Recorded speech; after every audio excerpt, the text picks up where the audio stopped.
Coming up tonight, a major breach of security at the premises of the highest office in the land. An alleged incident between two Marines escalating, leaving one of them dead. Hours after the incident, no word from police or the Defense Force, and no announcement regarding the security of the Governor General. Who is at fault? What about the officers involved in the ordeal? Tonight, the victim's family speaks out as more questions and answers are once again the order of the day. Tonight, a full discussion with our panel of contributors. Beyond the Headlines starts now.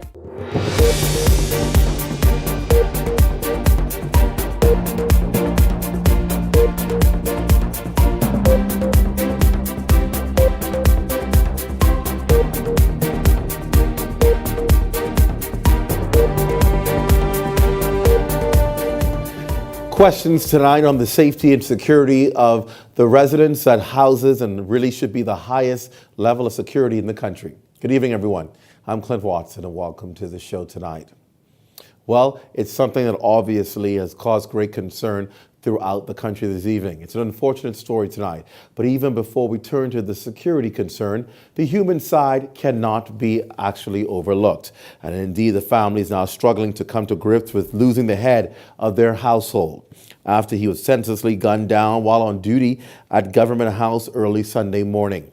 Petty Officer Philip Rapal, who served on the force for over 30 years, was shot and killed shortly before 3 a.m. while on duty in the guard room by a lone gunman. Now, we can tell you police say the shooter entered the compound and opened fire on 4 Defense Force officers. The 52-year-old father of 5 was the only person shot. He died on the scene. Today, at his home in Chippenham, the family was comforted by National Security Minister Marvin Dames, who told Eyewitness News Rapal was a family friend. And despite rumors, Minister Dames would not confirm whether or not the shooter was a Royal Bahamas Defense Force officer. However, during Senate proceedings today, Attorney General Carl Bethel suggested that the suspect is a trained Marine. The Attorney General made an urgent call for increased security at Government House. Now, Rapal's daughter, Michaela, said she would have never imagined her father would be killed at the hands of a fellow officer.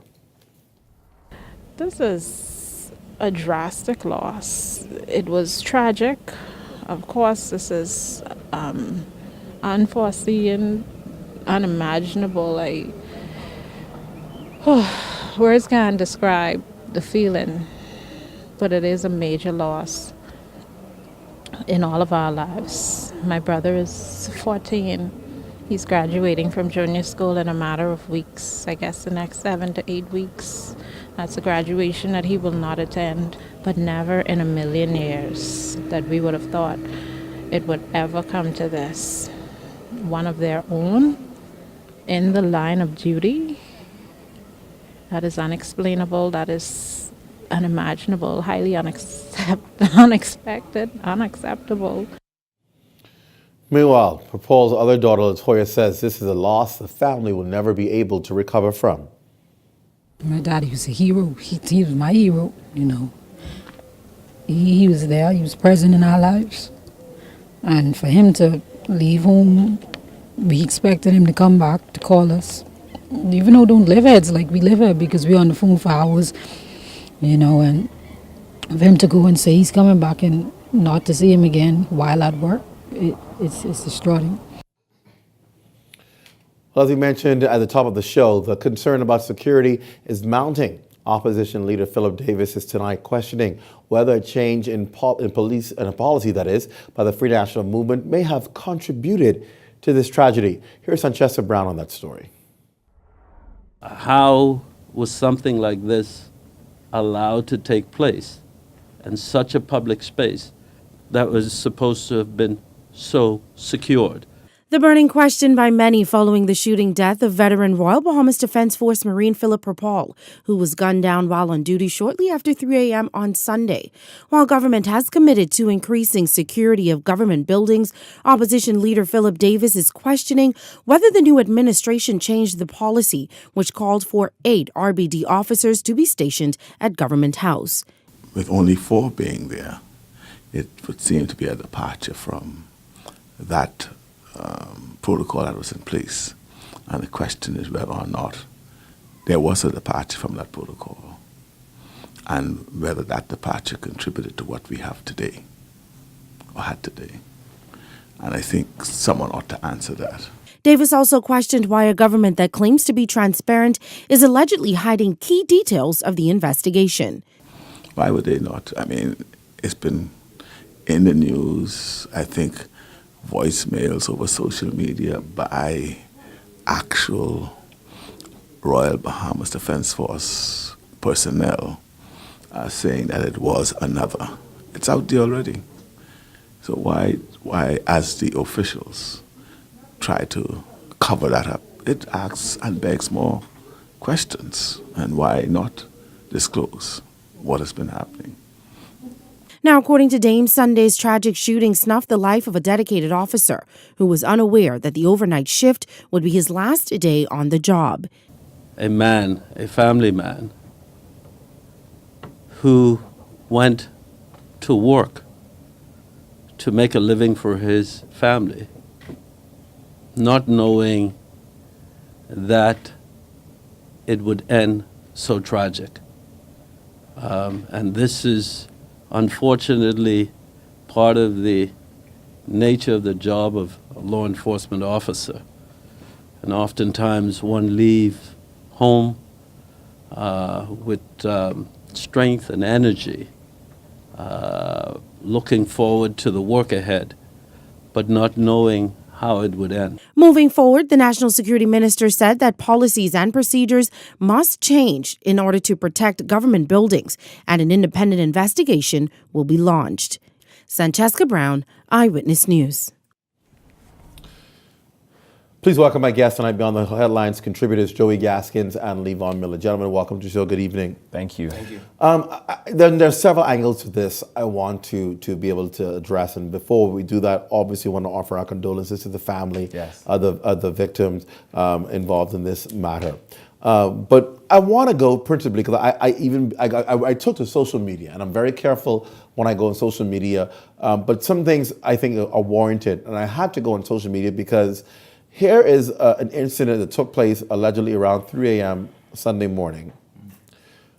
Whenever there's a murder or anything that takes place, police notify in the media right away through our police chat room, media chat room. They notify us right away so we get on the scene. Nothing happened. Morning came, nothing happened.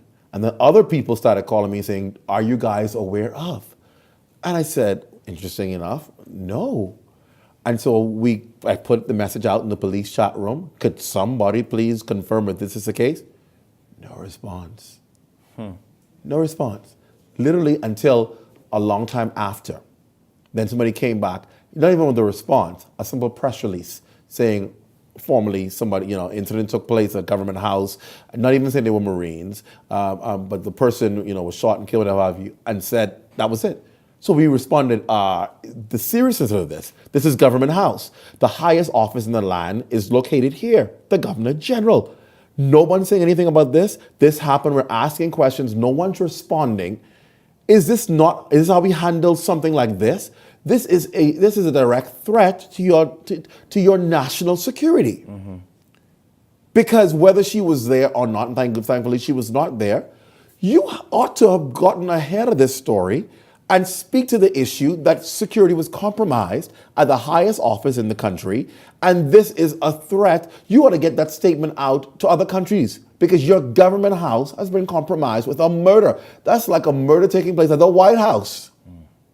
You get ahead of the story and you say something. Police waited until late in the afternoon, 3 o'clock, 4 o'clock, to call a press conference where nothing really was actually said at that press conference, as you can hear from the press conferences.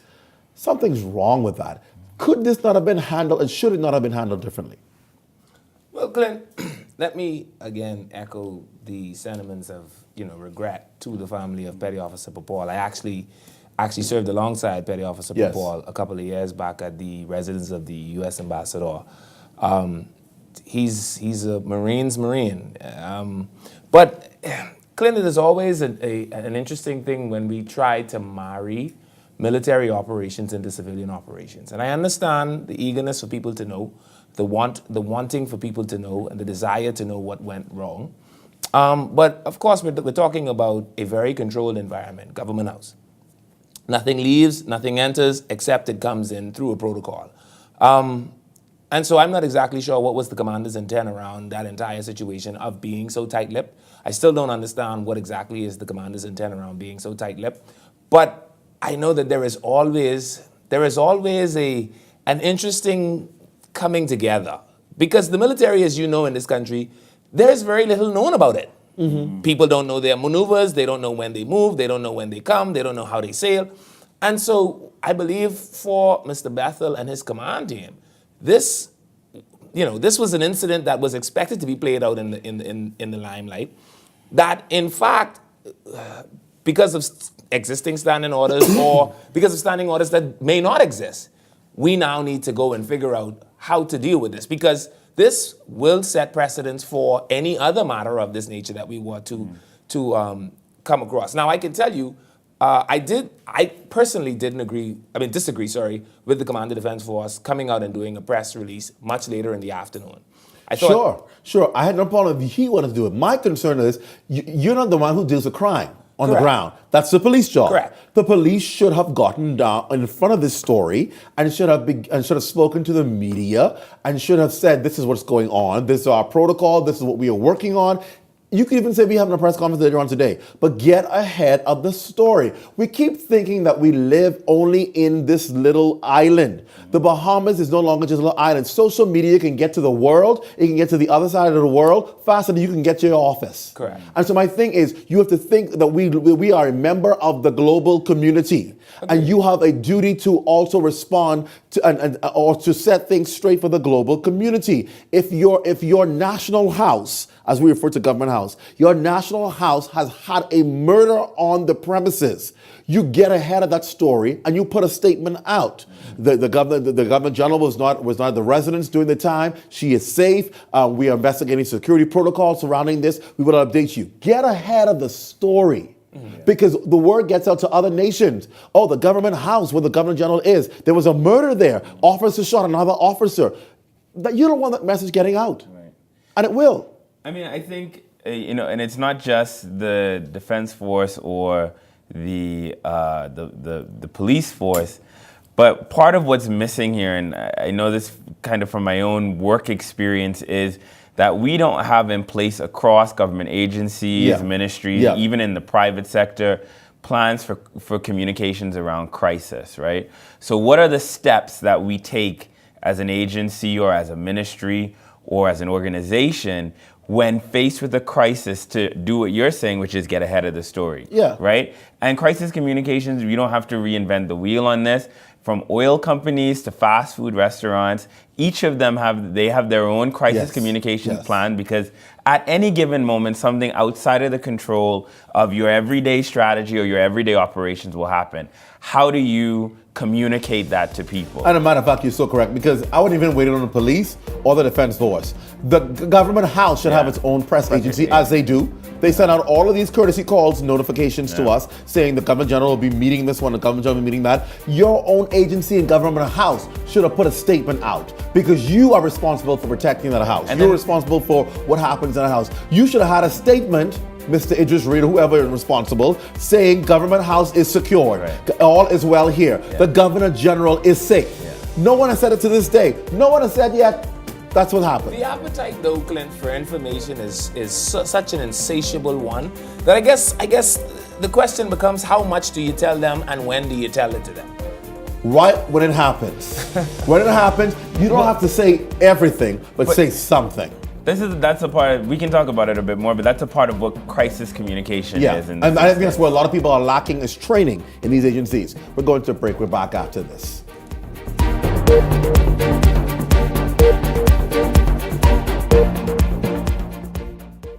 Looking for quiet,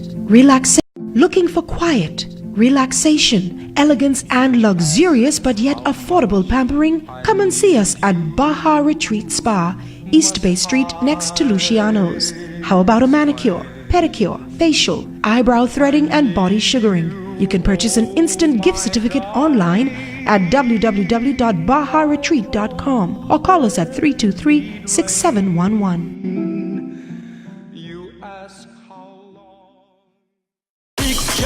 It's 5 events, 3 nights, 1 epic weekend. BTC and Calic presents the Bahamas Carnival Experience from May 3rd to May 5th at Clifford Park and Arawak KB. Let 1 and 2. There'll be 2 stages, the main stage and the Calic Light Foam Pit. For all you revelers who want to stay in the elements of Fete all night, we have an area just for you. And for you concert goers who just want to stay clean and enjoy the show, the main stage is all yours. Access to both areas are included in all ticket prices. So come and enjoy your favorite local soca and dancehall artists like Bunja Garland, Kiss the Band, Dexter Daps, Patrice Roberts, and the king of soca himself, Machel Montano. Early bird tickets are only $14 for general and $60 for VIP for Friday and Saturday, and $20 for the Sunday beach party. Don't miss it. Y'all want to win some money or what? I need some serious people on this stage. There she go. 200, 400, 600. Oh, she joking. One of these gifts got a check for $10,000. Oh, 1,000 the ball tonight. You're gonna need your own money. the money in number 7. Well, boy.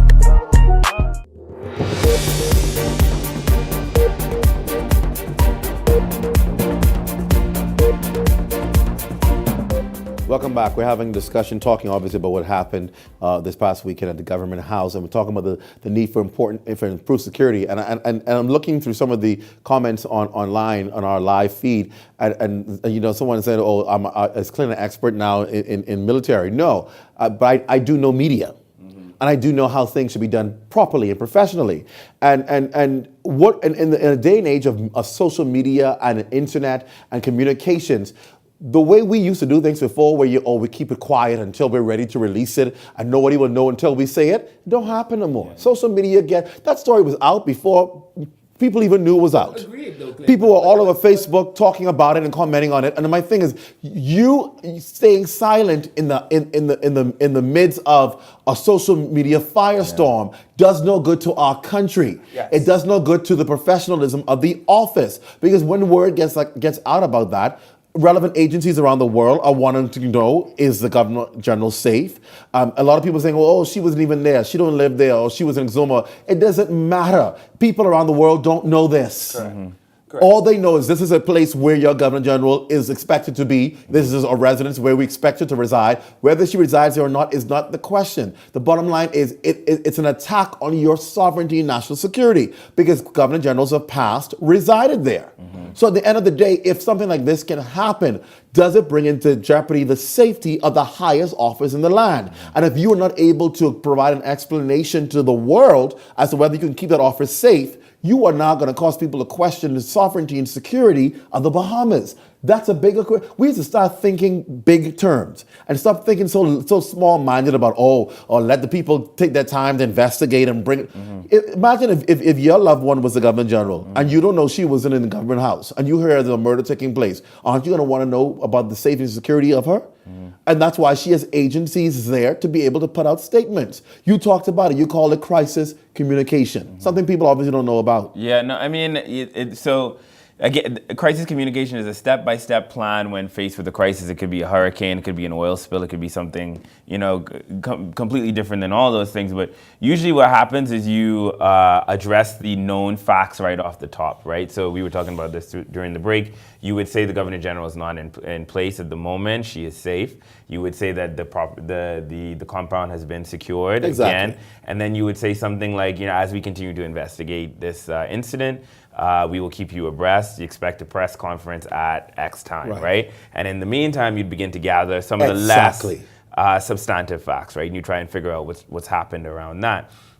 And I think the other thing we talked about is interagency cooperation, right? So one of the big questions is, under whose jurisdiction do these issues fall? You are on the Governor General's property, but these are these are Defense Force officers, but this is a crime committed. This is a capital offense. So who among these agencies, offices, or organizations has precedent for what parts of this investigation, and those things should be worked out ahead of time, because when you've planned for a crisis, those are the check boxes that you go through, right? So in these instances, who takes precedence here? Who will lead the way on this? That kind of stuff. Even you have straight to down lay to that out. releasing identity of the victim and photos. People had all kind of photos circulating online of the wrong person who shot, the wrong person who was the victim. But the reason why crisis communications is so important in these instances is because nature abhors a vacuum, right? And where there is a lack of information, in particular in a 24-hour news cycle, which is exacerbated by social media and the speed at which people communicate over things like WhatsApp, they will fill that hole with whatever information that they think that they have. And we see this time and time again with pieces of legislation, with government policies, things that I think are sometimes very positive for the Bahamian people, because there's a lack of information there. That hole gets filled with a bunch of trash, people just trying to figure out what's going on. And so to avoid that, you communicate in stages out the gate to prevent people filling that void with whatever they think is going on. And people have to bear in mind, the government house is not only the office of the Governor General, it is also a residence. Whether she lives there or chooses to live there or not, it's a residence. So at any given time, the Governor General could be residing there or sleeping there. So, and in the past, the Governor Generals have lived there. That's been their residence. So if a murder takes place at 3 a.m. in the morning, that is a concern. That's like a murder taking place at the residence of the Prime Minister. 3 a.m. in the morning, you expect the Prime Minister to be there. So, security risk. It's security concerns, and that's what I think we need to address more than anything else. I think we have one more break, and then we come right back and we're going to wrap up.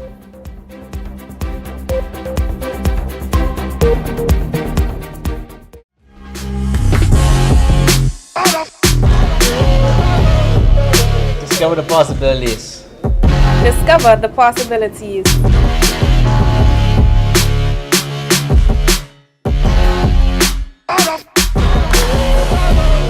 Discover the possibilities. I discovered the possibilities. I discovered the possibilities.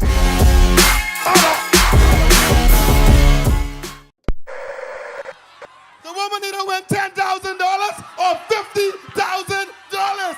Jesus Christ! It all comes down to this. Sebastian, CEO of Island Luck, is presently in the air.